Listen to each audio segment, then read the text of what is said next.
They got problems on problems on problems on problems on problems on problems I solve them. I run through the money, the pressure be calling. Left on my blessings, I feel like I'm falling. The birdie is back, tell me I'm garbage. I'm going through something, that's why I ain't calling. Phone and progression, it's all that I wanted. The phone and affection, I summon and dub it. Cause they got problems on problems on problems on problems on problems on problems I solve them. I run through the money, the pressure be calling. Left on my blessings, I feel like I'm falling. The birdie is back, tell me I'm garbage. I'm going through something, that's why I ain't.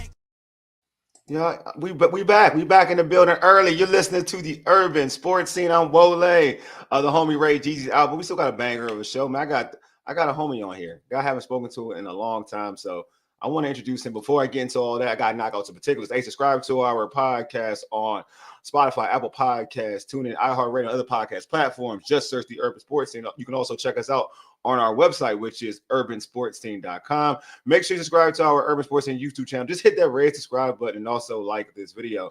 Don't forget to tweet us at Urban Sports Scene. Hit us up on IG and TikTok at Urban Sports Scene. Also like our Urban Sports Scene Facebook page. Also join our Urban Sports Scene Facebook group. Just search Urban Sports Scene, sports bloggers, sports podcasters, and sports debates. All right, my man Will T would say this, but when he was on the show, but he's not on the show anymore, so I'll say it for him. Let's get into our tradition, the pregame. Here's what we have on tap. Co-host of the Big Doug and Carmi Show, George Carmi, will join me to talk about the rumor that the Washington Commanders are interested in acquiring Miami Dolphins cornerback Jalen Ramsey. And we'll talk about much more after that. Y'all know how we do it anyway. But let me introduce my guy, George. What is going on, George? How you doing, my man? Oh, George, I got you on mute. I'm sorry. No, George, what's going on, George? Now you're off mute. What's up, man? Happy Friday. Thank you for having me on the show, man. I'm happy to be here. It's been a long time. We talked offline together. You and I have been connected for years together. It's good to be back together and catch up again. So good to see you, bro. Oh, it's definitely good to see you, man. It's always one thing I like about you I've gotten to know you on social media and being also a Commanders content creator. Like you're so insightful. And I think I like your point of view. And it's not like, a lot of people, and this is no knock on anybody, a lot of folks, when someone, may have a disagreement with somebody, right? Where they're trying to make that individual seem a certain way, like you're wrong or whatever. But you always have, I call it a mature way of debating. You have a very mature way of debating, and it comes across of like people could just shoot the breeze rather than saying, you're wrong. No, you're right. You're wrong. You know what I mean? I just feel like the way you do it is very respectful. Appreciate that. We all learn from each other. No one's smarter than anyone else, right?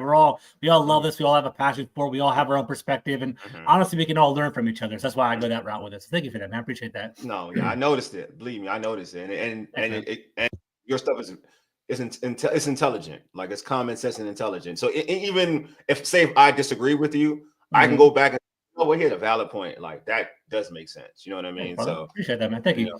No problem. But before we get into the actual discussion about Jalen Ramsey, I just want you to talk about the podcast that you and Big Doug have. You know what I mean? Because it's a great podcast. You all have great guests. So just tell our viewers about. They don't know. They should know, but they don't know. Let them know about the podcast. No, it's awesome. So if you guys don't follow us, definitely give me a follow. My name is George Carmi, obviously actually Carmi21 on Twitter. I have a show with Big Doug NFL is his Twitter handle, and we've been working together for a couple of years now. And this when with your guy Ray, when you start working with people for a couple of years, you start connecting with people and getting chemistry with them and starting to kind of work off with it. And I love working with Doug. We've had some great guests over the years, and our mentality for our show is conversational, right? Like we try to get big guests. We don't try to act like we're the big shots. We kind of let our guests do the talking. Kind of walk through the show, and we just interview them. We love it, man, because we learn so much, and we just kind of pull it away from it. And we're on every Monday, Wednesday, Friday. That's our goal. We go for about an hour every time we go, maybe half an hour. But we just do everything we do. Like we try to get content creators in our community together. We definitely support. We support our groups, man. We do a film study. We're lucky. Mark Bullock is a good friend of mine. He's on our show. We do some film studies. I've learned a lot from him. I go in there open eyes, and he definitely shows us a lot about film study there. And then we try to do I forget our actual name title now, but it's so bad I'm dropping it. But Wednesday we do opposition Wednesdays, what we call it. We basically try to find the opponent for the next team of the upcoming week, and we link up with them and connect. So it's awesome. It's a great show. Definitely give us a follow at the Big Doug and Carmi Show. We would love a subscription. It's for free, man. Definitely give us a follow. Definitely give them a follow, man. It's free. And here it goes. It's the ticker right here as well. So make sure you give them a follow. I'm interested too, because you and Doug were doing your own thing, just like you said. And also Doug, if you don't know, Big Doug is amazing too. Another guy I think that when he talks about this team, he's very insightful. He knows what he's talking about. Can you just talk about how that happened? You two just linking up, saying we can do our thing together. Yeah, it's worked out perfectly. So I don't know if you remember, Wole, but when I got into this, I was a writer, man. That's how I first I remember. So I know. Yeah, I remember. That's how I first got into this whole thing. I started writing for a small company called Full Press Coverage. I was doing that for a couple of years, and I loved it. Like my passion, I was a sports journalism major in college. That's what I was into. And basically, I started writing. I started doing pretty well, and a couple of my articles hit. I got up to Sports Illustrated, and it was awesome. I was during COVID, but as COVID, layoffs happened, I kind of got laid off from Sports Illustrated. And Doug was like, "Hey, George, have you ever thought about doing a podcast? Have you thought about being on video?" And I don't know how you ever felt, but like I was nervous at first. Like it's hard to take that. It's crazy, yeah. People, people can light you up. People that aren't necessarily. We just talked about people can be really nice. It can be really cool person. So I'm like, man, do I want to do this? And Doug's like, George, like let's do it. Like I'm on this show. Like trust me. Like we'll work together. And I'm like, all right, let's give it a shot. So we started doing 1 episode a week, and then I started going to 2 episodes and 3 episodes a week, and that's how it happened, man. We've been doing it for a couple of years, and we he's a good friend of mine, so it worked out really well. Yeah, it's funny you say that because that I was staying on the audio lane for a minute, and but you see the land of the world, like how it works, and it's actually because like it was happening a little bit earlier, but then when COVID hit, it was more of a you saw how it was now. It was more video based podcast, right? Or like you saw these video shows like setups like this, like two boxes or somebody with solo box or whatever, and then it was like, all right, maybe I need to like change the times. And it was like you like, oh, if I go video, like. How are you going to respond? Like, how are folks going to respond to you? Your audio's a little different. You know what I mean? Like, we're in a record yourself society. That's what we do now.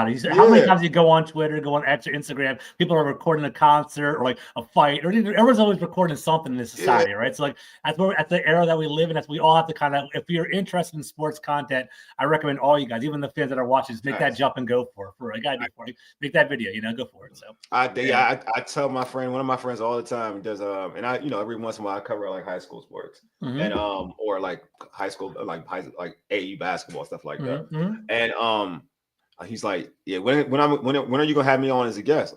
I'm like, bro, you can have on, you come on anytime. I'm not going to stop you. I know, I'm kind of scared. I'm like, there's no need to be scared. Like, you come on. Just talking to your friend is all really, it's Zoom, it's talking to your friend online. It's not a big deal, but yeah, it is. You just gotta ignore the other stuff. Like it doesn't really matter. Once you get going, it's just like you're talking to a friend. It's talking to exactly right. Exactly right. I mean? Yeah, like Paul said, this is the best format. It really is. Yeah. You know what I mean? So like that's the thing. To your point, I totally agree with you. Like, but initially it was like, we'll see. You can play it off. Yeah, you put yourself out there. It's exactly. It's different. I know that. Yeah. Especially if you're on a radio background, like you can kind of play it off in a radio. Like video is hard to play it off. You gotta be attentive. You gotta look at the camera. It's a lot of things you gotta kind of focus on. But all right, but again to the topic I mentioned, obviously in the pregame, I mentioned Jalen Ramsey. NFL reporters have linked the Washington Commanders to top cornerback Jalen Ramsey. It looks like Jalen Ramsey is pretty much out of Miami. I saw, like I mentioned, I saw your tweet. This would kind of spark this whole like topic. I saw your tweet and your opinions about like Jalen Ramsey coming to DC. And you weren't a fan. Like you were not a fan. Why wouldn't you want Jalen Ramsey here in DC? Like, what's the notion of that? Like, why are you negative on it? So let's start off with this. It's so funny. Like, Twitter's a town hall, so you kind of just voicing your opinion. I'm voicing my opinion. I know, this is my opinion. And all of a sudden, it blew up. People either, Georgia, that's a great idea, or George, you're an idiot. It's kind of going back and forth, and all that, right? All walks of life, right? Yeah. I think in a vacuum, if you just grab Jalen Ramsey and you put him on the Commanders, he will make the talent of the team better. I'm not denying that, right? People think that, hey, George thinks he's a detriment to the team. I just think if you look at it big picture wise, I just don't think it makes any sense, right? I get you. I think what you got to do is like at some point you have to start trusting in like your process, right? Adam Peters, his like where he cut his teeth is he was a scout. He was known for being a talent evaluator, getting players and getting them on our team. And we got Trey Amos, who I actually think is a great fit for our team. I agree. We traded for Marshawn Lattimore last year. And people are kind of turning on him already. We'll see how that actually plans out with him. But I just feel like at some point you kind of have to trust the process. And if you look at it from a big picture perspective, Jalen Ramsey would be great to have, but like at the same time, you got to develop your rookies. Mhm. Cornerback's probably our deepest position. Well, if you think about it, man, like people might not agree with me, but like you have Lattimore, Trey Amos, Mike Sanderson, Jonathan Jones. You have like if you have the young up and coming guys like Robert McDaniel and Carlin Viggers as well. Yeah. You actually have people you can develop as well. So you're good 4 to 6 deep. I just don't think like cornerback is glaring, right? Yeah, I'm with you. No, go ahead. No, and then go ahead. No. Go ahead. All right, because then on top of that, people are like, "Oh, he's going to be a free safety." You can kind of go that direction with it, and like I can see him being a free safety, but the problem is the money doesn't act right. Like, if you look at it, I have it written down. So I'm trying to remember.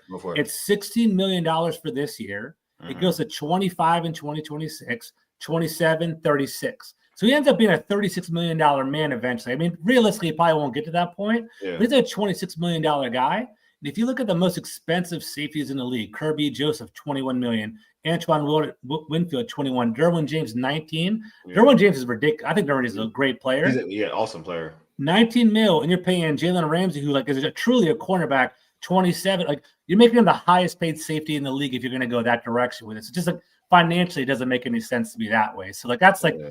I know we're going to go back and forth, but that's my initial thoughts on it. No, it's crazy. Yeah, it's crazy because, like, all right, so because I was like Jalen Ramsey for a long time.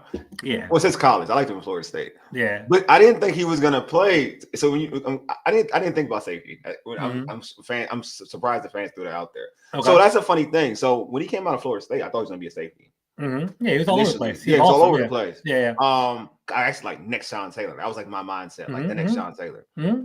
Never thought about, but he's been so locked down as a corner, like in the NFL. So I never thought about him moving back to safety. That didn't really cross my mind of him coming to DC to play safety. I do think that I'm like this. I'm with you. Like if we're talking about team building, like there's no need to bring Jalen Ramsey here. And it's not, and it's not a knock on his personality, to be real with you. I don't think he's a problem as an individual. I would say the same thing of said, all right, I like this cornerback a lot. But say he was 30 years old. So say Sauce Gardner was 30 years old, right? Yeah. Same situation. I would say the same thing about Sauce Gardner. And I love Sauce Gardner. I love Sauce Gardner. But I get what you're saying. You're saying like, okay, you drafted well with Trey Amos, right? You like Mikey a lot. You know what I mean? You just got Lattimore. Lattimore isn't old. You just got Lattimore. So for you to say you want to get rid of somebody you just got, it doesn't make any sense. And that's what I'm trying to get at too. If we didn't trade for Lattimore, I'd be more into Ramsey, right? But like we already made that one move already. Like for me, if we're going to make a move for a big position player, why not get an edge player, right? Why don't you why don't you use that money and use that draft capital for an edge player like Trey Hendrickson if you want to go that route, right? I was real big on getting a wide receiver. I don't know where you landed on that. But like T. Higgins, when he was floating around out there, I was like, you know what? He'd be a great compliment. Debo Samuel, T. Higgins, McLaurin. That'd be fantastic. I'll be more interested in something like that. That's what I'm trying to get at. Like, I think there's nothing wrong with Ramsey. Like, Ramsey was a star. Even when he played for the Rams, exactly. Even when he played for the Rams, he was like the star position player. Like, it was called the star position, where he like was almost like a Buffalo nickel. But basically, I know he's a smart player, but where is he going to fit, right? Like, I think Sanderson's in the slot. I think Lattimore is going to play in the boundary. I think Trey Amos is going to play in the boundary. If you're going to start Ramsey over Amos, it stunts his growth, in my opinion, there too. Like that's what I think. That's like I don't see where it would fit. What's up, Doug? Who's better, Lattimore or Ramsey? So we I want to hear from you because we talked about it on my show or on our show earlier today. Oh, Ramsey's better at this point in time of his career. But I don't, and it's no. I'm a Michigan fan, so that's either. Okay. But but no. On all jokes aside, but I think Ramsey's better at this point in his career when healthy. Yeah. That's not a knock on Lattimore. I think Ramsey, when he's healthy, is one of the best corners in football. I think Lattimore, when healthy, is one of the better cornerbacks in football. I just think that what Ramsey brings to the table is a little bit more than Lattimore at this particular point in time. And I would honestly say this too, in my opinion. I kind of think that Ramsey fits this system at corner more than Lattimore. Like, and only because like it's not like because Lattimore is a straight man corner, so it's not like he can play man. But see, even in Jacksonville, like they played a lot of 2-man up in Jacksonville when he even when he like he Mhm. didn't like follow the best player. Like he's always he's not like a Reavers or anything like that. Mhm. He's more like he is more with more physical skills. He is more like a Richard Sherman, but with way more physical skills, right? Yeah, So I you got do it. Yeah, I do 100%. think that he's similar. He is a similar. He is a fit for a Dan Quinn defense. Mhm. If you want to put, if I want to put it that way, I think he's a better fit. But to the point of like, I don't want to quit on Lattimore. I'm not quitting on Lattimore. Exactly. I don't want to I'm quit not on like Lattimore everybody either. else. That's where I'm at. not quitting on Yeah, Lattimore. me neither. That's where I'm at. Yeah. And like we were talking about, like, you know, I'm glad Doug brought up that question because we had Jared Clausen on our show. I don't know if you guys know who that is, the viewers. He's actually the co-host of the Athletic Show with Robert Mays. He's awesome. His handle is QB class because he studies quarterbacks. He's actually a really great content creator. And we asked him that question. He said Lattimore, like, stylistically and schematically fits Washington better because he's more of like a man cover guy. And he fits pretty well here. Okay. But he said Ramsey is kind of like a off, like, you know, a zone match off ball kind of corner. But he said Ramsey is more physical and he brings more to the table, like in the run game, and probably would do better against bigger wide receivers like AJ Brown and stuff like that. So it's kind of pick your poison. Like, I think honestly Ramsey is the better player, but the problem is for me, it's like you already kind of married one, you already kind of committed to one. Yeah, that's the thing. Don't chase after it. Yeah. And like maybe financials are kind of like steering me too much in one way, but like looking at like unrestricted free agents, you know, basically, like in regard to unrestricted free agents, right? This upcoming year, Deebo Samuel's going to be a free agent. Terry McLaurin's going to be a free agent. Bobby Wagner's going to be a free agent. You know, Marcus Mariota, Zach Ertz. You got to, you know, you have to start thinking about how are you going to pay and who you're going to pay. And then following, Laramie Tunsil's on deck, man. Laramie Tunsil's on deck and Lattimore on deck too. So it's like one of those guys are going to eventually go and leave. Like who would you replace him with for Ramsey kind of? So I don't know. That's kind of where I'm at. Yeah, it's this is the thing. Like, I guess the only thing that I was surprised why I even made it a topic, to be real with you. I was surprised because of everything you've mentioned. I was surprised that he was even being considered. Like he would, like Washington was being considered as one of the teams that are pursuing him. To be honest with you, like I would think, even if it was a bogus rumor, like as a reporter, like they were so far off because of Lattimore, because you just signed, because you just drafted Amos, because you got Mikey, like and to me, like I don't even think. Like Amos, I like Amos. I'm saying this as an individual who likes Trey Amos a lot, to be honest with you. I'm like, Amos still got to show out to take Mikey from outside. Because I felt like 100%. I know if you watch, everybody watch, like look, I watched Mikey in Michigan. Mikey was better inside of Michigan. That's a fact. Absolutely. He was like that as a nickel corner. But in the league last year, he looked better outside than he did inside. Yeah. Which is wild. Like, it's wild to me. So to me, for him to take him away from outside just because you projected him to be a nickel, like you projected him, that's what you drafted him for. But he played so well at outside that I feel like Amos has to work. Like he has to beat him out for that spot. Like he can't just take that spot. He has to beat him out. I can see that, but with Sanders still, I think he's just a dog, man. Like I think he's just a dog. He's a football player, right? And I think if you guys remember watching, what's up, Steve? I don't know if you guys remember like watching the pre-draft. They were like, I think Bill Belichick's the one who said, pound for pound, one of the best football players out in this draft. He's going to be like, and we actually had Jim Nagy on our show, you know, a couple last year, and he was like, "Yo, Mikey Sanders still." Jim Nagy's a Michigan guy, so there's going to be some bias that comes along with it. Yeah, it's so funny. I'm a Maryland guy. Like, I'm a hometown guy. Growing up, I love Charles Woodson, love Desmond Howard. I was a Michigan guy. That's my favorite college. Desmond Howard's like my favorite college football player of all time. That color scheme, that navy blue, that maize and blue is awesome. It's pretty fresh. Thank you. I appreciate it. Thank you. But like, what I was trying to get at is like Sanders still is a dog and he's going to thrive no matter what. I think putting him in a nickel, like he's shifty enough to handle it, and he loves to put his nose in the run game, man. He'll be up there having him closer to the line, having him blitz. Well, we haven't even thought about that. Like, he's such a good corner. Like, imagine him like being a blitz. Like he's talking about edge rusher. We can have him like blitzing off the edge and generate some pressure there. Pretty interesting. Oh, big up UMS. I appreciate you. Yeah. That's my school. UMS. That's what's up, Eddie. Appreciate you, Eddie, man. Appreciate you. Yeah, like I do like. Look, I think he would be, if it works out, like what I saw from Trey Amos, on film. Like I'm not gonna act like I watched him in college. I didn't watch him in college. What I watched on film and what I did, like I like his physicality. When I look at I look for.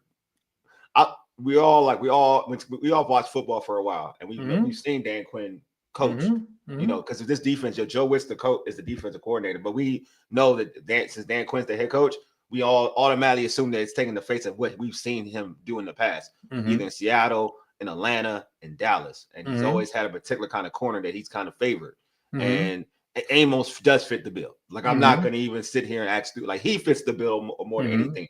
Like in terms of attitude and aggression, Mikey and Lattimore have that aggression. Lattimore is like, it's not like the big lengthy corner, but he has that mentality of a big lengthy corner, right? He's a dog. He's a dog. You gotta channel that energy because we saw it. Like I like that's why you're laughing. You have to channel it because he has that energy. He has a fight. He wants to go toe to toe with the big boys, but you got to be careful with him because he can get off kilter a little bit and start getting penalties and start going off. So you have to channel, kind of reel that in. But I like that dog mentality. Let me throw this up to you. This is in my mind. You know, I don't know if it's true or not. Maybe to the chat. I want to hear what you guys think. Go for it. People keep talking about getting Ramsey into the locker room because he said it's like a savant. He's he's so highly knowledgeable. He can coach the younger people, right? Yeah. I think Lattimore can do that for one. Yeah. Do you think it's too much if it's Lattimore and Ramsey in a room with Sanders Still and Amos? Is that too much alpha in one room? Like it's like a lot of cooks in the kitchen, you know what I'm saying? Even if they're good intentions, like, do you see that as a potential problem or do you think that's fine? I think it's fine. I think you breeding competition. I just don't know. I don't think there's room for everybody to play. And that's the problem. True. That's where I'm at. I don't think it's an issue of Jalen. Like you're just gonna have it. You're just gonna have to choose. To be honest with you, you're just gonna have to choose. But I don't think, to be honest with you, because you drafted Trey Amos, this is a topic of a topic. I don't really think you can get louder. I don't think you can really get Jalen unless you're you're saying, you know what, we're not happy with somebody in the building. That's what it was kind of weird. That's why the rumor is weird to me. That's why I think it's a fake rumor, man. Okay, that's my personal belief. I think it's like ML football, like Dov, like all those those aggregators. I think it's something like that, kind of linking him to us, but I don't think he's really there. Like that's what I'm trying to get at. I think if anything, the Rams are going to probably look in him and bring him back there again. I see that. And I keep saying the Cowboys. Like my personal belief. I can see that too. Because if Deron Blake coming off an ACL injury, Trayvon Diggs coming off an injury, they're banged up over there. And I think Ramsey was connected to the Cowboys a couple of years ago when he was a free agent, when he first went to the Dolphins. So there's a potential there. So I can see him going over there. I don't like. For me, logically that doesn't make any sense. That's why I think people are like, George, he should be on our team. But I'm like, I get it, but I don't think you guys are seeing the big picture. Is kind of where I've been at. Yeah, I don't. The only thing I don't want him to do, I don't want to go to Philly. I don't want to go to Philly. That's the only place I don't want him to go to. Like, I'm kind of over. I'm not into him going to Philly. Like, that's the only thing, and that's like a Philly move. Like they're pressed. Philly can do whatever they want, dude. Yeah, that's so funny, Telly, right there. It's hilarious. Yes, I think with that's crazy, right? Yeah, there's that one famous clip. You tell me. Yeah, that one. Tell you a trip. With the Eagles, though, they have the flexibility, bro. They have I think 20 picks over the next 2 years. They have 10 picks next year in their draft class. They have a lot to play around with, so they could easily get him if they can get his numbers. Yeah. I'm not sure. I'm not sure of their salary cap situation, but if they can make the money work, then that would be easy fit for him. Yeah. Also, remember teams moved their number one. Yeah, definitely. Like they can move. Washington. Oh, their number one receiver. It's a receiver. It's all the time. That's why I say this. That's why I say this. I say this about when people try to talk about CeeDee Lamb. I tell folks that CeeDee Lamb isn't like Justin Jefferson. Like this is off topic, so it's always but I always you can't compare CeeDee Lamb to a Justin Jefferson because Jefferson is ideally he'll go in the slot a lot. I mean, every once in a while, not a lot, every once in a while, but he'll do his domination on the outside. CeeDee Lamb does a lot of his domination, and the outside you're typically seeing the best corner, like where he's at. You're seeing one of the best two corners. CeeDee Lamb, he gets, he'll move to the slot to get a favorable matchup.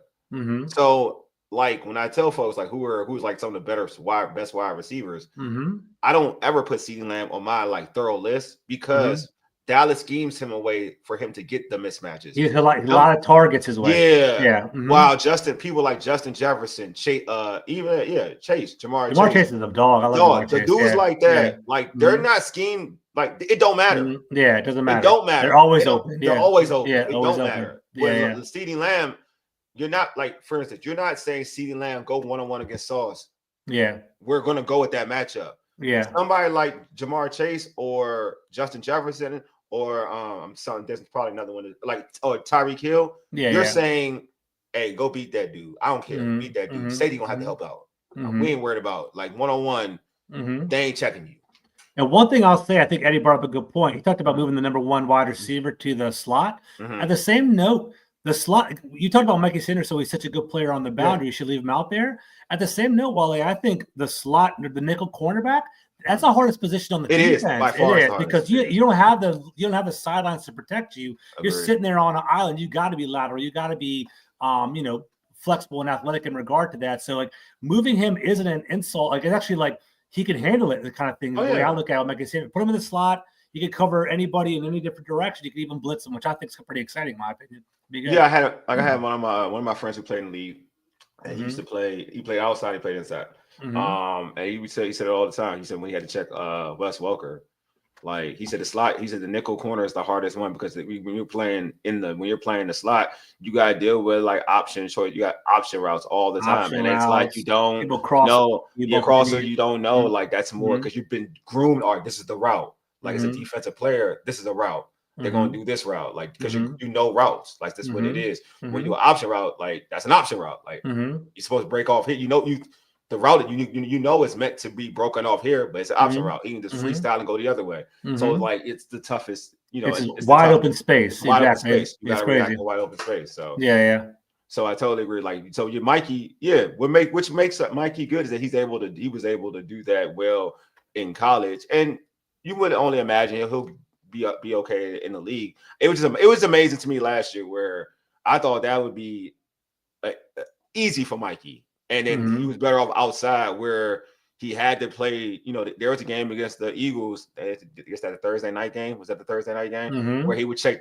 We checked Smith and AJ and did a great job. And I was like on the outside, and I was like, oh shoot, he better on the outside than he was in the inside. And in the first couple games, the game against Tampa, I didn't think he was that great. He took a couple games to warm up. Like I was always a big Mikey Sanders. I really did. I really was. Like, I love Mikey. I could pull the tweets back. I loved him back in May. I thought he was going to be good, but like, early on he was getting cooked. I think like one of the big touchdowns. We played Tampa Bay and it was like a shootout. We won. I think the game-winning touchdown was against Mikey Sanders. People were upset by that. They're like, hey, like is he really that good? Whatever. But like, give him. You have to acclimate to the league. You know what I'm saying? It took a couple weeks and now he's there. So I'm happy with him.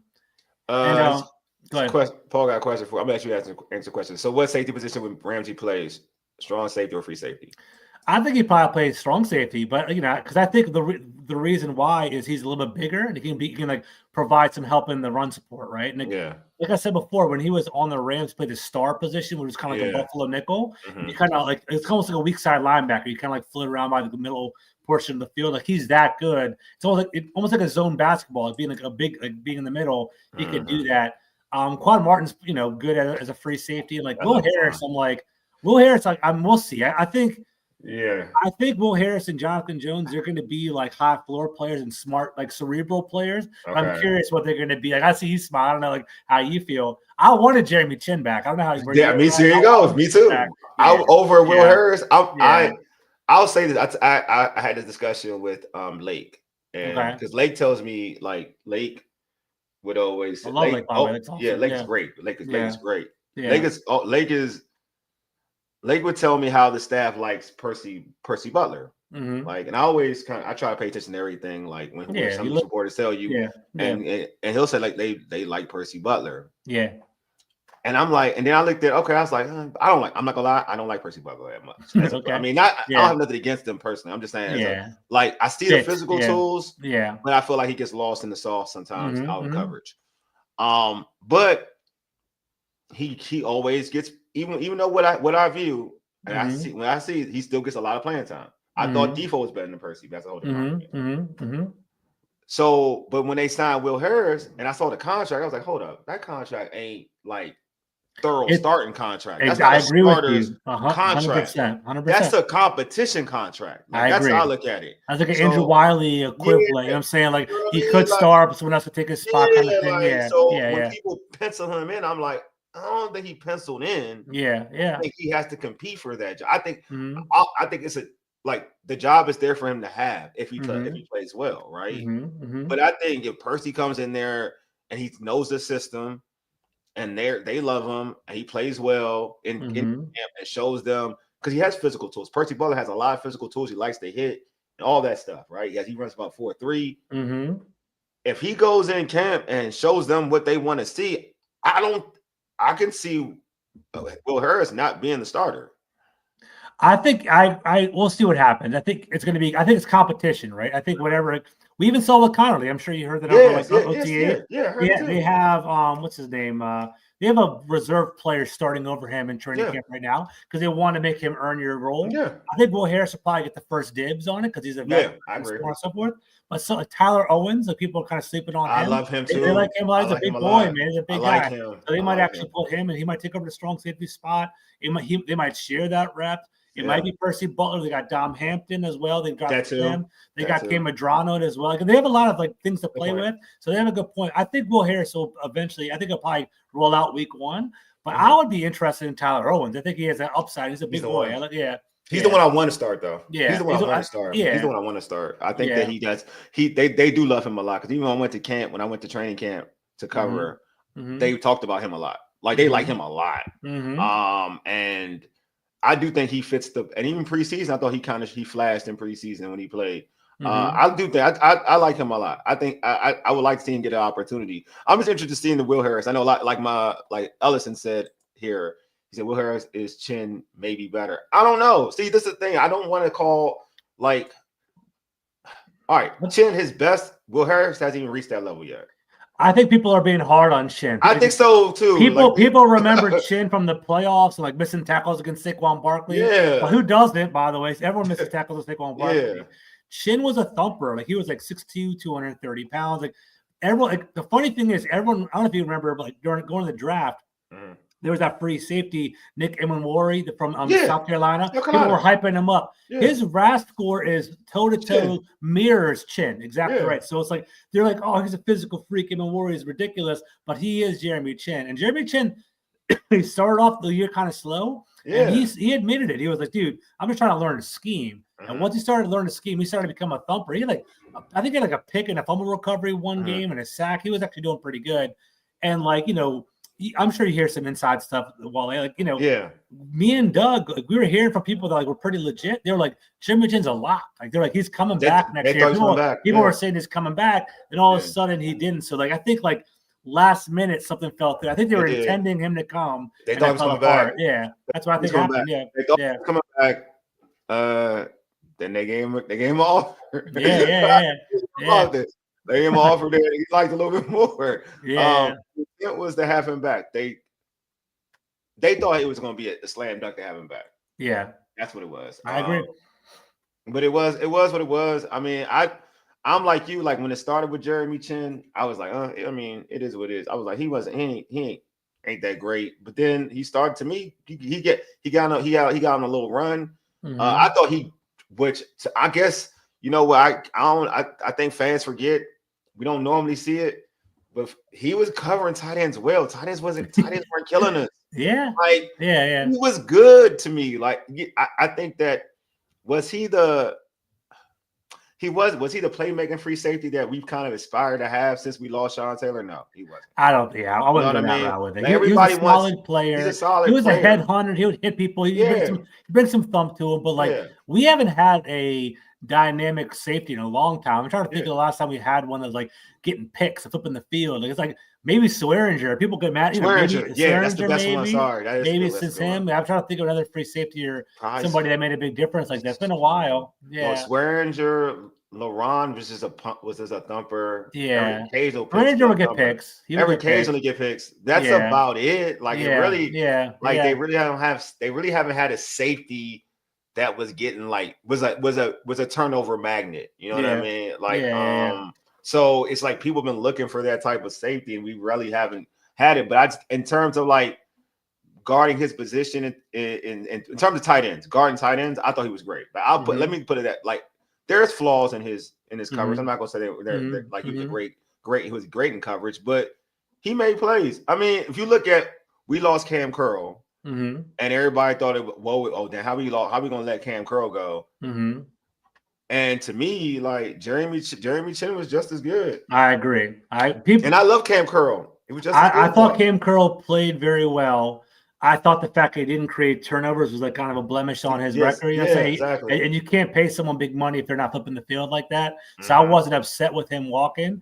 And he's still kind of the same player over in the Rams. He's a solid utility player, but you could always do better, right? Yeah. The big thing, and it's always revisionist history. We messed up by not getting Kyle Hamilton. And that's what happened. Like, that's what it was. We should have got Kyle Hamilton instead of John Dotson. Like, there you go. That's what it should have happened right there. And we messed up on that. Like that would have been a game changer. No, I've said that. Like I thought we were going to get him. He me too. I mean, that's sure. See, just like Big Doug gonna get mad. Big Doug gonna get mad at me because this is the same thing I used to. Yeah, I told him about this draft when we got Connerly. Okay. And I'm like, we could have had Will Johnson though, but it is okay. I like Connerly. I think Will Johnson's legit. I think Will Johnson's solid. I think Connerly's gonna be legit. Have a Mark on our show. Mark, he broke him down, and dude, I don't think people realize they're starting to catch it now. How athletic he is, dude. He's very athletic. He moves. He's not a bulky bludgeoning 330. He's the one that he like sprint, like runs fluidly. He's gonna move up and down. So it's definitely I think he's gonna be great on pulling and screens. Appreciate you, my man. Always appreciate it, or always appreciate the support. Yeah, I mean, my Connerly thought is like. I'm gonna wait and see with Connerly. It's not like because I've heard things about it's wild. So I had Candy Waller on, and she said something to me which kind of annoyed me. Like I'm not gonna lie. She said that I was like, yeah, Connerly gonna start right tackle. This is before like camp, like OTAs, whatever. I said Connerly's gonna start. Like he's gonna start at right tackle. She was like, no.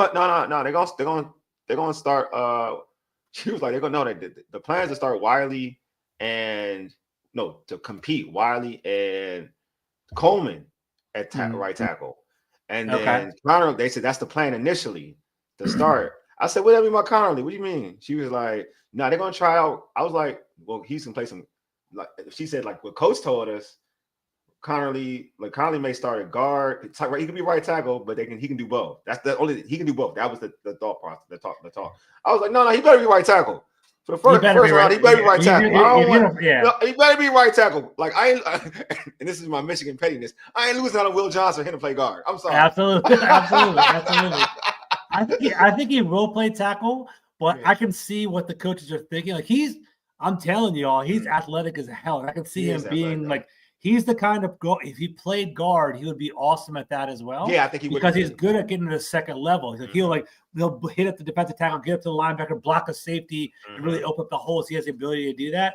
But I think he's going to be a tackler. I think, dude, how lucky are we to have Tunzel and Connerly from basically and moving Coleman inside? We're going to have such a great offensive line. It's been a long time, and we're building the team the right way. I think with Washington. The continuity part, you can't say that enough. Like having Cliff Kingsbury back another year, Pritchard, David Blau, all those guys that are there one more time, having McLaurin staying with Jaden Daniels, it's a very stable situation on offense. Now you're adding to the offensive line where you're protecting your investment as well. Like I think he's gonna have more time to pass. I think it's gonna help out in the run game. I think it's a big thing. The team's gonna become better for it. It's gonna be awesome. So do you think? Because I want to get your opinion. I put Connerly in the same place where I keep forgetting his name. He played for the Cowboys. The kid the Cowboys drafted from Oklahoma. I forget his name now. I know you're talking about. He's a tackle. He's a tackle. Yeah, I'll look at. Is Guyton? It is Tyler Guyton. Tyler Guyton. Yeah. He kind of reminds me because I wanted Tyler Guyton initially, but I did not I didn't want Tyler Guyton initially, but he was light. He was athletic though. He's light though. He's light. I mean, he had a rough rookie year. Like he had a rough rookie year. They had to actually bench him, I believe. I think the best of Connerly is going to probably be in year 2, year 3. I think his rookie year could be because I do think that you're going into a situation. Look at the NFC East, bro. Like them edges ain't no joke. Like the edges in the East aren't no joke. So I'm like, I feel like you're gonna get because he's gonna fill up. The best you're gonna get from his best version will be year 2.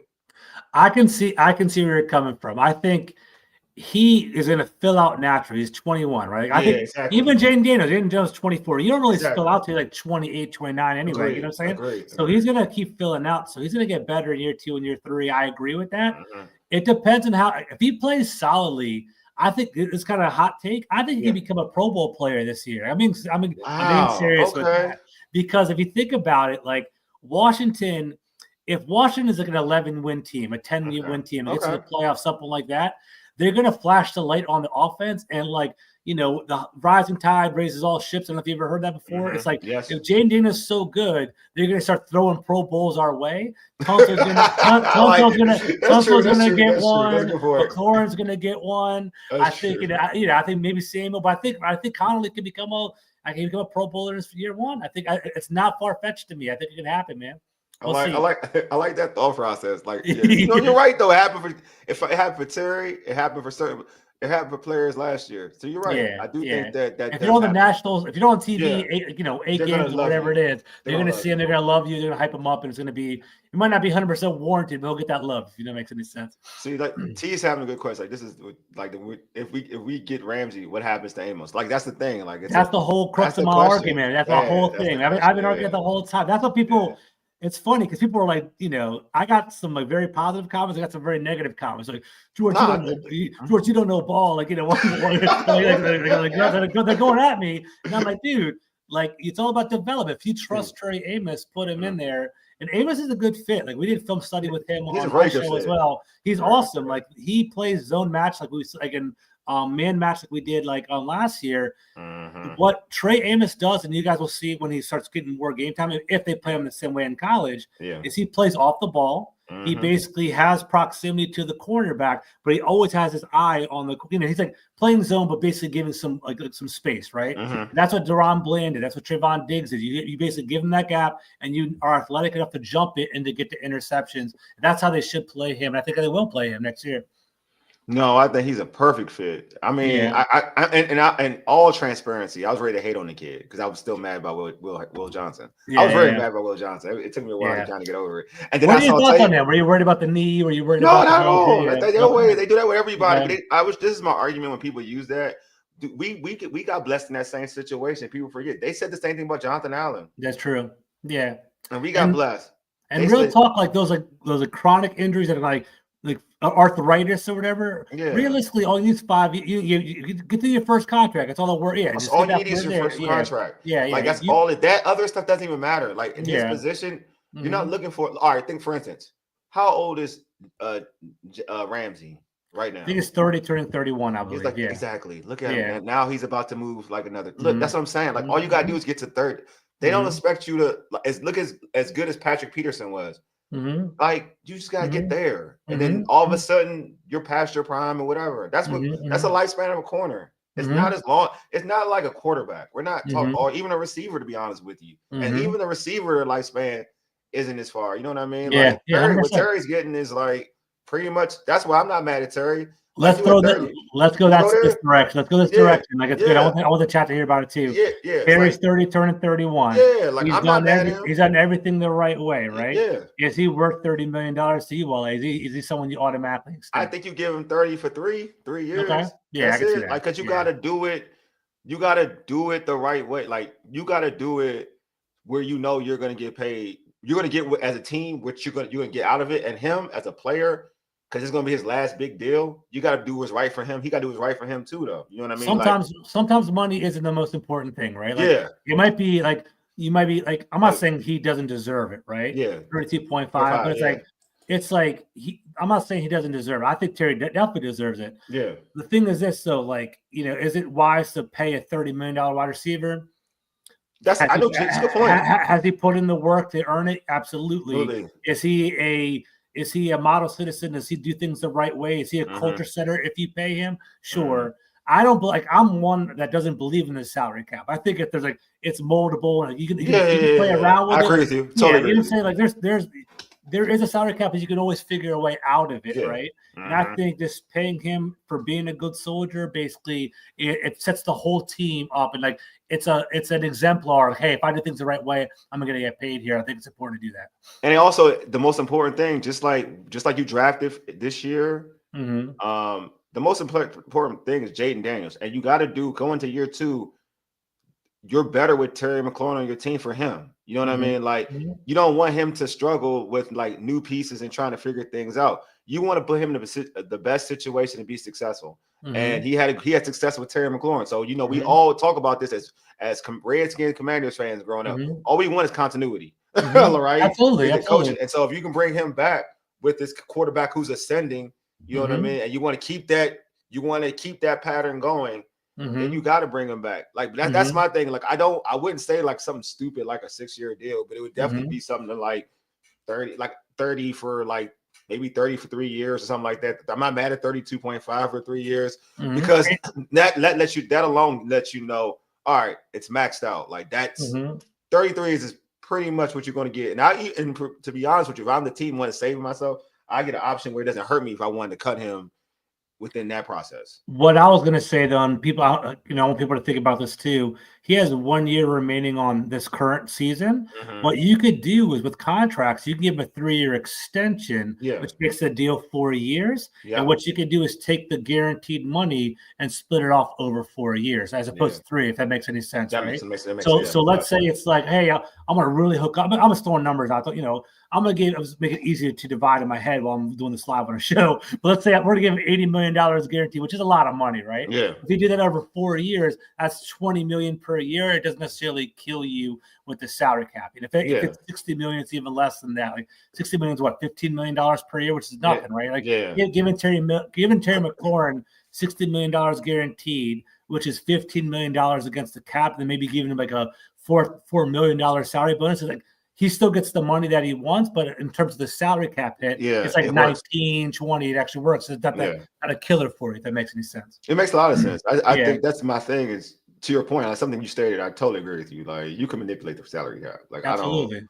I'm with you. With it. If you want somebody bad enough, you can manipulate the salary cap. Absolutely. Like you're seeing it with the Bengals a little bit. That like everyone thought there's no way they can keep those receivers, and they've manipulated it enough to a point where they can keep their receivers. Absolutely. You know what I mean? So you can manipulate the salary cap. And realistically, I don't want to be negative, but Deron Payne, he'll probably come off the books in a couple of years, right? Yes. He has a big contract. Like I love the guy. He's putting in his work, but at the same time, like he's not, his production isn't matching his contract right now.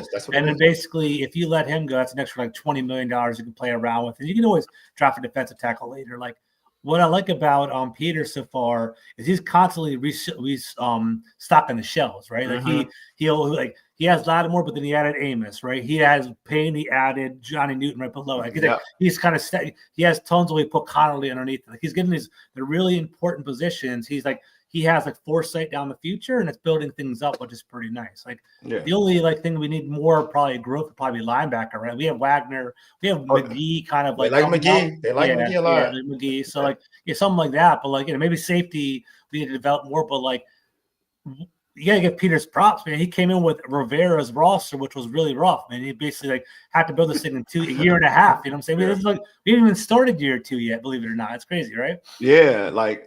Yeah, he's done a great job. He has, and he's made him younger, and he's given this team and the coaching by the coaches he brought in, his teachers, the players he's brought in, that they have the so-called the Commander's way. You know what I mean? The brotherhood. I do think that I like the way he's built things up. There's a question for you, George. Sure.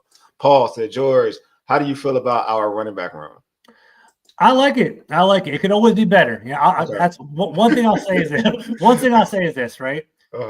We added Lattimore, we added Debo Samuel, we added Tunsil. We added these different veteran presences to our team, and I like that. We're fast tracking our team. But one thing I want to get across to people that follow me, people that follow you, is there's a consequence to it, right? Like we traded for Lattimore. He's a good player potentially, but we gave up a 3rd round pick, a 4th round pick, and a 6th round pick, right? Yes.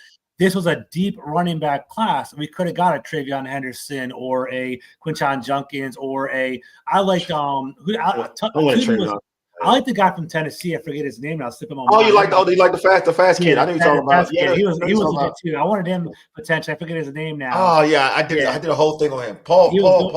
Hey, Paul knows who he is. Paul, give me the name of the Tennessee kid. You're in the chat. That'd be awesome if you could, Paul. So I think it would have been great to have a young talent in there. I think Brian Robinson is a solid, fine back. Like, I think he's an okay back. People are crushing him because it's kind of like the hot topic to kind of jump on him. Yeah, he's like a 700, 800-yard running back. Yeah. He's an early down back, first and second down kind of guy. So I think he brings something to the table. I think Eckler is pretty legit. He's a great pass blocker. People see on that. Like, they see the pass catching ability, but he's a great pass protector as a quarterback. So I do like that. And I like the upside of Krosky Merritt. I think Merritt, like, everyone keeps saying it, he's drafted in the 7th round because he didn't play last year. He could have been a day 2 pick or something. Okay. So I think Merritt could have been legit. So I think we have a decent backfield, and I think Jaden Daniels could run the ball as well. So I think that adds an element to it. It does. Could that be better for sure? Like, Nick Chubb is out there. I don't know if you guys are interested in him. So he's potentially out there. I think our running back room is good enough. Could it be better? Sure. I think next year Robinson's going to leave. I think they're going to invest early in a running back next year. Is my honest thoughts. You know what? What are your thoughts? And what are your thoughts? I think all right. So everybody like Crosby Merritt. Like, this is where I'm at with him, because everybody thinks my man Paul is in the chat. And Paul always every show I get, he gasses this dude up for me. I'm like this with it. Like, I feel like Paul believes that he will be starting in October. I think Paul said he's like 30. He said, and he thinks he'll be starting Merritt. Okay. I'm like, this is my thought process.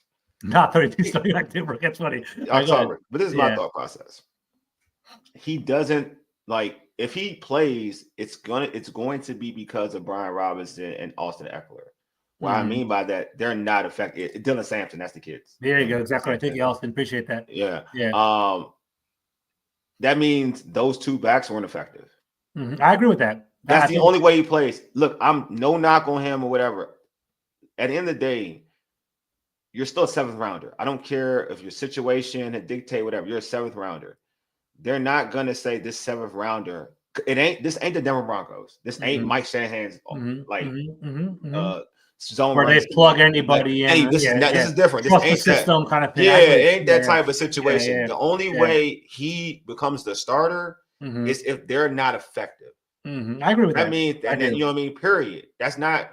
And I think they'll be effective because you have Jalen the way Jalen runs, the way he does things. Now, if they Robinson had like 9 touchdowns, by the way, last year. Like, and he started off 9 total, like 5 running, like 4. And he started off, and I'm saying this again, like he started playing bad once he got hurt. Like, that's once they bad, he wasn't as effective once he got hurt. Yeah, like, that's the thing. And Austin, same for Austin. Like, when Austin went down to concussions, he wasn't the same Austin. I mean, eventually he got some play, but he wasn't the same dude that started the season. But we weren't talking, put it this way, we weren't talking ill about the run game the first 5-6 games of the season. We weren't saying anything negative about the run game. It was actually pretty good. We loved it. Everybody, Brian Robinson looked good. Oh, he looking good. It happened once, like, he got nicked up a little bit. That's when it happened. And also, are we gonna be fair with the, like, dissecting him? That's dissecting the team. That old line, a lot of times he was getting hit in the backfield, and it wasn't about him not seeing the right hole. He was getting hit in the backfield before he could even make a move. The team as a whole, there's that 3-week stretch when Jaden Daniels had his ribs hurt. It was like the Steelers, Cowboys, maybe Eagles. There was like 3 teams in a row. I think the 3rd team. It was like definitely the Steelers game. It was like the offensive line was being like they were getting shuffled a little bit. I'm saying, like, there were injuries there. Robinson got hurt a little bit. He started to fall off a little bit. I don't think he's in the long-term future of the team.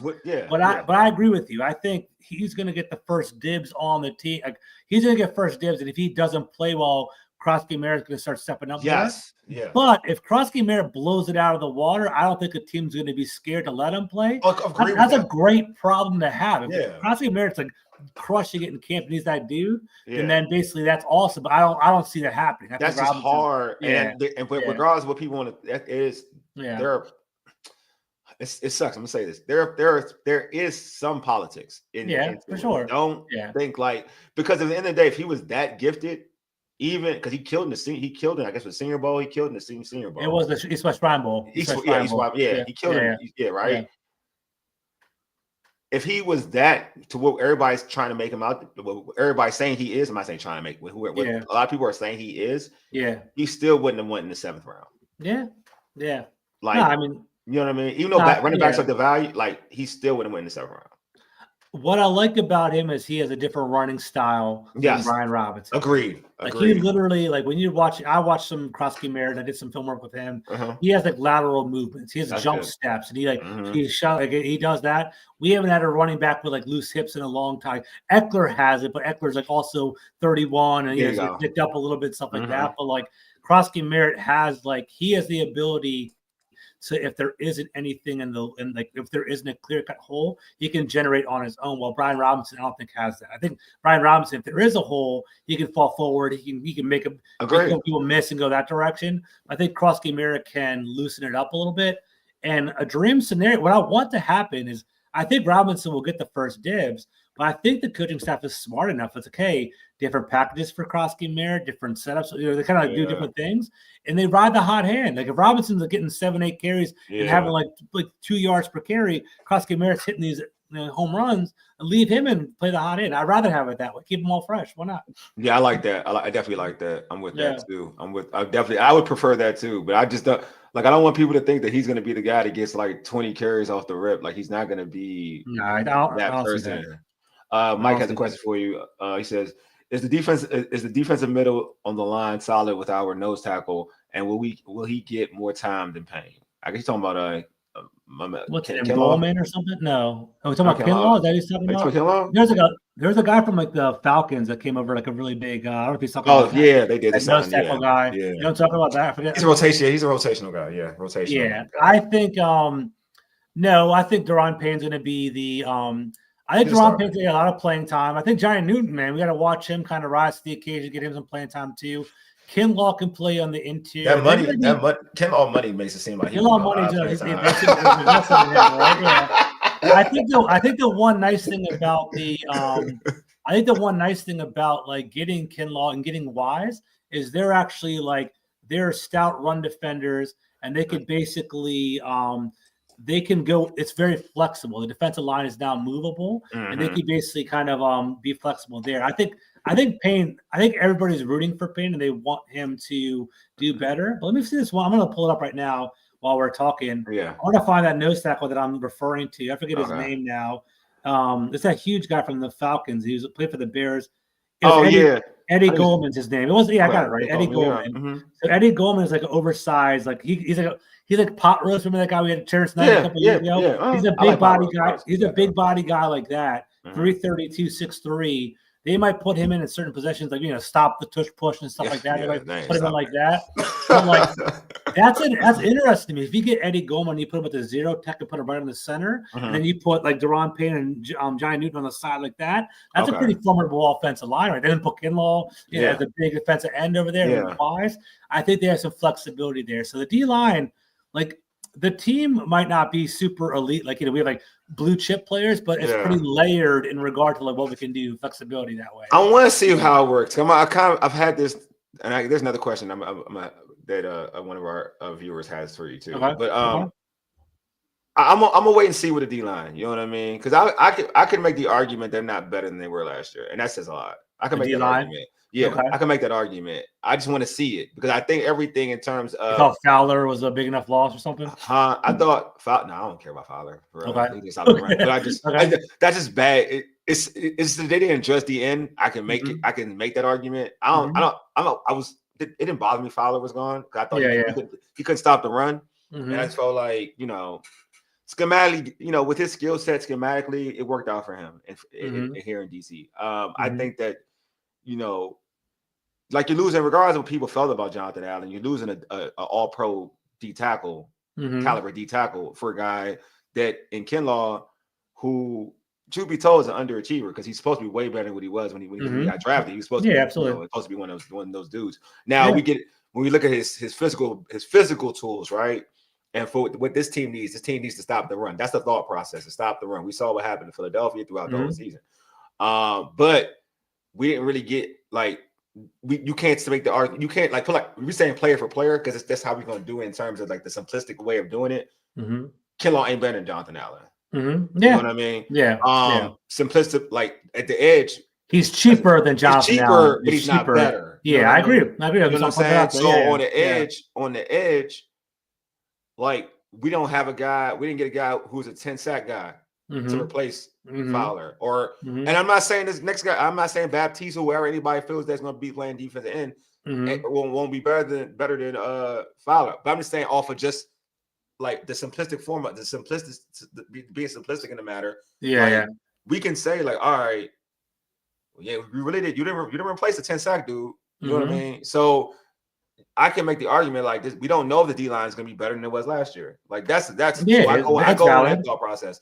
But in terms of as fans, we're looking at physical, like the physical part of it. Because the first thing we think of, we're not really thinking about the sacks, right? On that D line. Like it's like obviously naturally folks think sacks, but we're as fans, we know what hindered this team last year. We couldn't stop the run. Yeah. So now we look at big bodies and we're like, okay, we got big bodies now. That doesn't always add up though. I've learned that while watching. Just because you got big bodies don't mean you can stop the run. Yeah. And I'll say this, even for Dan Quinn, I don't know if it's a scheme thing. Because even in Dallas, he had 4 rush defense. He did. That's what I'm saying. And I've said this before, like that's the worst, and it's crazy. And I'm gonna say it's the worst I've ever seen Deron Payne and Jonathan Allen together in terms of running up the middle. I've ever seen them in any time of their careers. My gosh, for sure, 100%. So I don't know. So and I know a lot of people were like, those two they're not stepping up. I'm not sure if it's just those two or is it scheme. So that's the thing. I'm not sure these big bodies are gonna fix the situation of us truly stopping the run, because like you just mentioned, even in Dallas, he started having that situation too.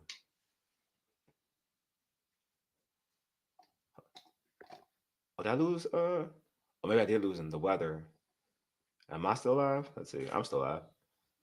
George, you still there? Can you hear me? There you go. I can hear you. I can hear you. Yeah. I can hear you. Okay. Yeah, no froze. Okay. Yeah, you're right. Yeah, go ahead. All right, but yeah, that's my point. Yeah. Yeah. No, I can see that where you're coming from. I think the good thing is with what I liked about they knew there was a problem with the run defense. So I think it's going to be a dominant run defense. Who knows? But I think what's going to happen is hopefully they rose the floor. Hopefully they can start to reduce the rush defense. And I think the pass rush, they're not necessarily I don't think they're concerned about it, Wally. I think it's like they know they could do better, but at the same time, I think they're like, we can send Luvu, we can send Sanderson, we can send Johnny Newton a little bit. I think they're thinking 45 sacks as a team, as opposed to one guy getting 15. If that makes any sense, that makes a lot of sense. Like if everyone gets like 4 or 5, I think that's what they're trying to go for. Yeah. And I think that might work out in the end. Yeah. No, that makes a lot of sense. Actually, it does. I'm not gonna. I've seen defenses here where I always use Greg. I love Greg Williams. Everyone knows, if you listen to me enough, know that I love Greg Williams. And the year that Greg Williams came here in DC, a lot of those players no one knew of, and then he made them into household names. Like he made Antonio Pierce into somebody that nobody cared about. He made Ryan Clark into somebody nobody cared about. And all of a sudden, then those dudes were Super Bowl champions, on other teams. So to your point, sometimes it's not all about the name. It's about, you bring in a game, you bring in a player, they play their position well, and they just help your defense. Like James said in the chat, I think James did a really good job. Yeah. All the additions they got fit the scheme they want to run. Yes, exactly. That's what you're basically building the team in your image and building what you want it to be, and your team is more effective when you do that. I agree with that. No, I totally agree. I totally agree with that. So, all right, we're gonna go back to the Ramsey quick thing for a little bit. For one real quick for you. What are you said your cons? What are your pros for Ramsey though? What are your pros?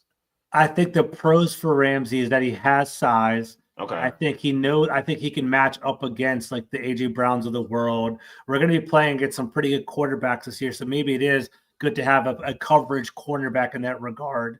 I think he's smart. I think he's going to bring the talent level up. He's going to educate the people in his DB room.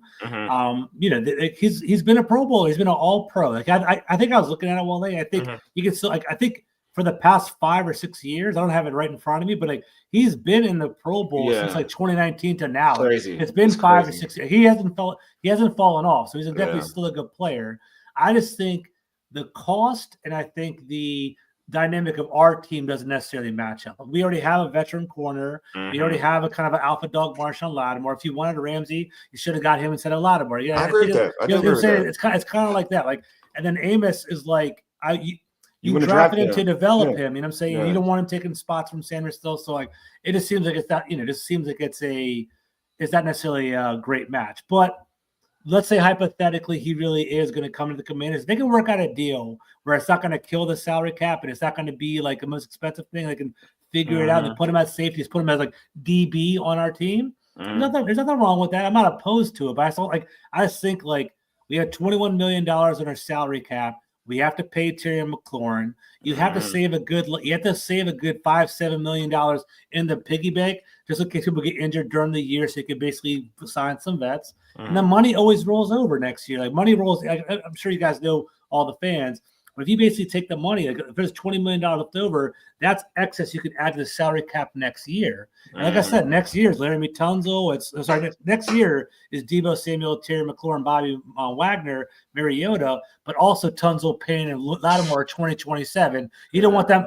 You know Lattimore and Tunzel are going to play hardball with a contract. They're not going to be like, I'm going to take a hometown discount. They're not even coming to ATAs right now. You know they're not. I know, it's crazy.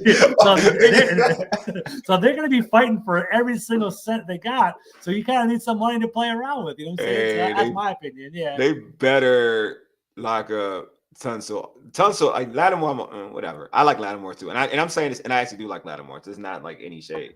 But Tunsil, because you traded what you traded for him, you better try to lock him up now. You got he's going to be they're going to either do that. You're going to lock him up, or they're going to be franchise tag for him. Yeah. But like he just I hope he's not a jerk. You know what I'm saying? Like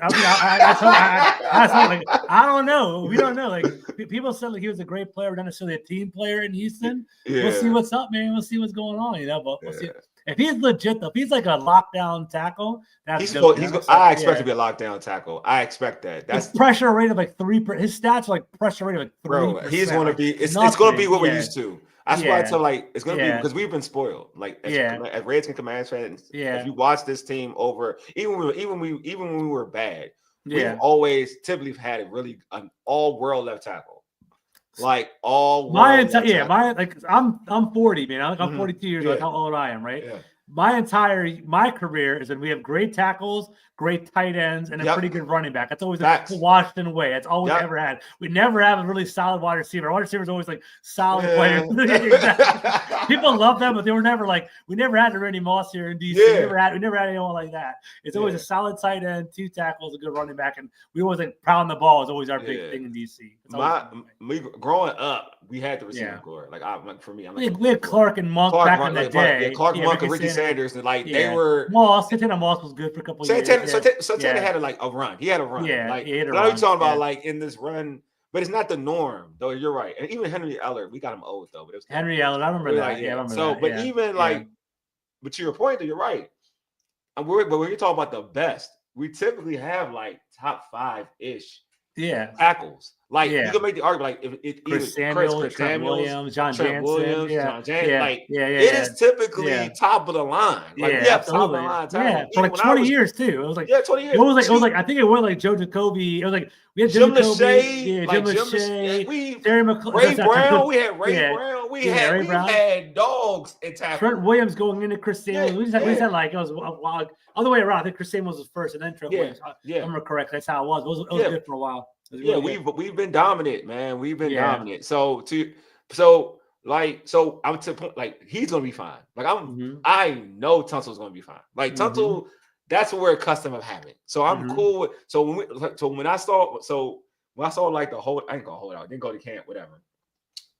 Get that man's deal done. Get that man's deal done. Yeah, for sure. All right, so if they did acquire, if they acquire Ramsey, what message does that send to the team?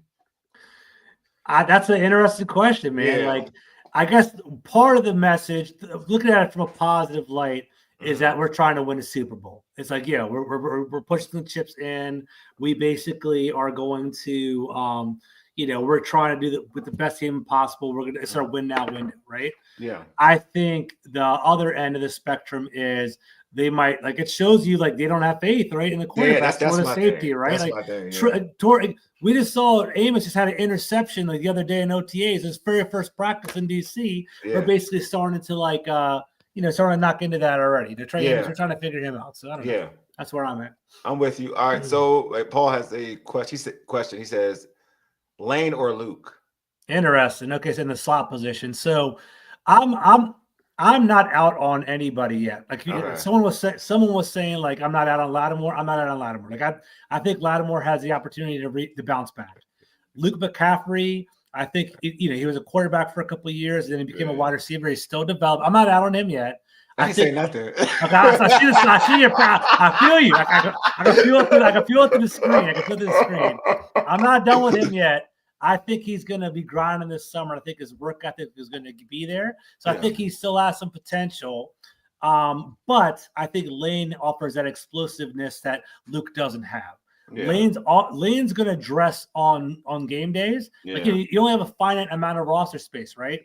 Yeah. Lane's going to dress because he's going to be our starting punt returner, probably starting kick returner day one, right? So he's going to be on the field, and they're going to incorporate different ways to get. If he's already dressed, they're going to do some screens to him and do some quick slants. And he's the kind of guy where he's fast, he's run a 9 route and go behind the field. So I think he's going to get some reps. So I think Lane might have the inside track because of the different element that he has, 4-3 for a reason.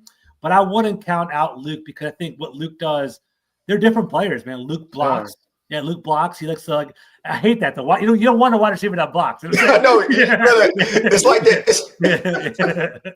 He blocks. He basically gets downfield, but it's you can do that. Yeah. Having a girl, and the first thing they say is she's a sweet girl. Yeah, good heart. Yeah, they don't say she's pretty. They just say she got a good heart. She's real kind. Yeah. So that's where it's at. But I don't think Luke's going to give up the fight at all. I think he's going to be grinding for it. But like I said before, I think Lane is already going to have a foot in because of the special teams ability. He's already going to be dressed. So they're going to start doubting. Basically, it's a competition, as one of you guys said in the chat. Yeah. It's up for grabs if someone's got to take it. Who's going to take it? And that's going to be interesting. So we'll see. All right, Danny has a question for you. He says, George, which second-year player will be more impactful from last year, Luke McCaffrey or Ben Sinnott? That's an interesting question. So it's hard. I think, honestly, you guys might – I don't know how you feel about this. I think probably Luke McCaffrey, man. I think probably Luke McCaffrey. And then that might not be – I might be unpopular. But, I think the problem with Sinnott – I'm not saying he's a bad player. No. He doesn't get open as much as Zach Ertz, and he doesn't block as well as John Bates, right? So he's always going to be the third tight end because there's other two guys in front. He's in a log jam at a position, so I don't know how much PT is going to get. Yeah. The problem is he has that second round capital, so everyone's like, why doesn't he get on the field? He should be scoring touchdowns and doing all that stuff. Mm-hmm. I just don't know where they're going to use him. That's what I'm going to see.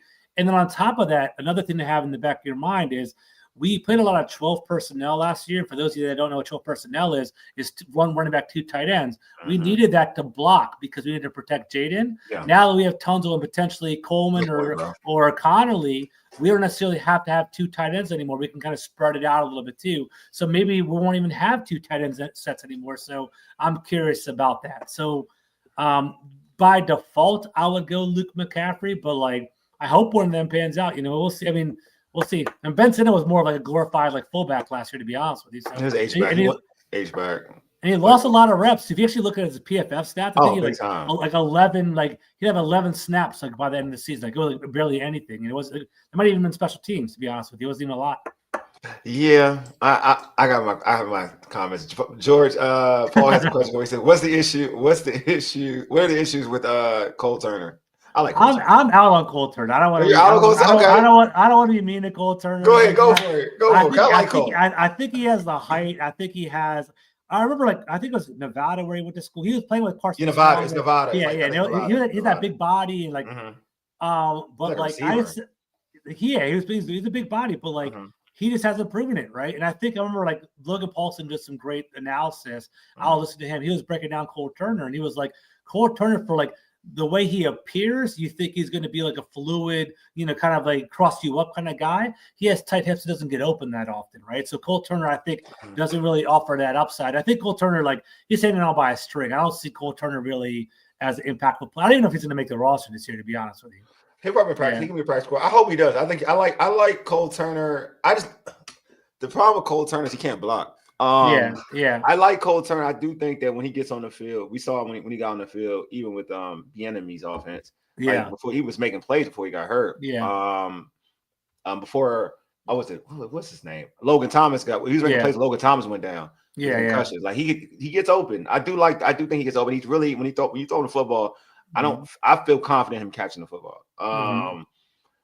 But he doesn't block, so it limits him. You know what I mean? And Zach Ertz blocks just enough at this point in time, so he doesn't like you're not as when you're coming up with when you're coming up with a play, it's not you already know you don't know what's going to happen when Zach Ertz is out there. You don't know because you don't know if it's a run play or it's a pass player. When Cole Turner's in the game, chances are you're predictable. You pretty much know it would probably be a pass play because he can't block. So I like Cole, but I don't think, to your point, I think Cole, I'll be real with you. I think Cole is better than Ben Sinnott. I'm not gonna lie to you. I do think he's better than Ben Sinnott at this point in time. But I like Ben Sinnott. I think Ben Sinnott plays meaner. I think Ben Sinnott is more well-rounded than Cole Turner. I think Cole Turner. Yeah, I agree with that. I think he has a more higher upside because he's taller. He offers a different element the other tight ends don't do. I think Ben Sinnott. I think Ben Sinnott in a couple of years, like tight end's it's the most difficult position out there. I'm sure you guys know. Because not only do you have to know the pass schemes and the route running schemes as a wide receiver, but you also have to know the run scheme as well to block for everything too. So it's a very cerebral position. So that's one thing. I think that's why Ben Sinnott wasn't on there. One thing, I was actually lucky to attend. So I'm a season ticket holder. In addition, I love the kind of I'm a season ticket holder. One of the perks of my package was there's a film study, and I went to a film study. It was David Blau and it was David Ray, who is our tight ends coach. They basically broke down some film, and I'm not joking. Like, guys, they freaking love John Bates. Like, I was surprised by that. I know people do. I walked in. It was an hour film study, and no joke. It was an hour film study. The first 15 minutes, first 15 minutes, John Bates. They're like, let's talk about tight ends that are freaking elite. John Bates. And they freaking plug with they're like, there's a reason why we gave him a contract. He's the best blocking tight end in the league. They were saying that to this entire room, and they were breaking. They love John Bates. I knew they did. Yeah, they love him. And like, it's like I'm not knocking on it at all, but like, I just want to give you guys the context. Yeah, it's like they love him. It's not like the John comics and they're writing about it, that they love him from the coach's mouth. Wow. They love him, and they're basically like it's like unwavering. He's going to be on the field, and we know they love Zach Ertz too. Yeah, that's why I'm saying Ben Sinnott's not going to go on the field that much. No, I'm with you. I like it's crazy because I love Zach Ertz. Like I do love Zach Ertz. Yeah. I'm not gonna. I do not love John Bates, but I do appreciate it. And you know what? And I'll say this fairly. He don't do nothing sexy for me. That's the problem. Who? Ertz or who? Bates. Bates doesn't do anything sexy. Yeah. But I get it though. I understand. Like I know he can block. Like I know he can block. But I get mad when he gets like an easy catch and he drops it. Then I get pissed off. Like, why are you out there? Like I did. That's my problem. Like, why are you out there? It's not even like about him getting open. It's like when you drop when you drop one, you fumble one. I'm like, dude, you're there to block. Like block. Yeah. Don't fumble. Like, you know what I mean? So that's my exactly. I think did you have a crucial fumble or a crucial drop at one point? He does it every year though. He does it every year though. He does it every year. He does. But he's a great blocker though. I've been told he's one of the best blockers. I've been told he's been one of the best blockers. All right, but I feel like I've had you on for so long, too long already, and we agreed to a certain time, but you were so dope, so I had to like kind of have you a little longer. Absolutely. Before we end the show, I want you to again plug your socials, and also plug your content. Just plug anything you need to plug. Absolutely, man. I appreciate that, guys. Awesome. Chat was popping today. Thank you, chat, for definitely jumping in, asking questions. I appreciate that. Good people out there for sure. Well, I thank you for having me. It's a great time. We got to do this again more often for sure. It's awesome. Definitely. Yeah, we were an hour and 20 minutes like it was nothing. It was real easy, man. It was awesome. We planned for like 20, 30. We really had a short conversation. Exactly. I know. I didn't expect to be that long. I'm not going to lie to you. It was good. So I'm George Carmi at GCarmi21. Most of my social is on Twitter. I'm big on X, so definitely give me a follow on there. I do a show, the Big Doug and Carmi Show, every Monday, Wednesday, Friday on YouTube. It streams on X on my handle or Doug's handle.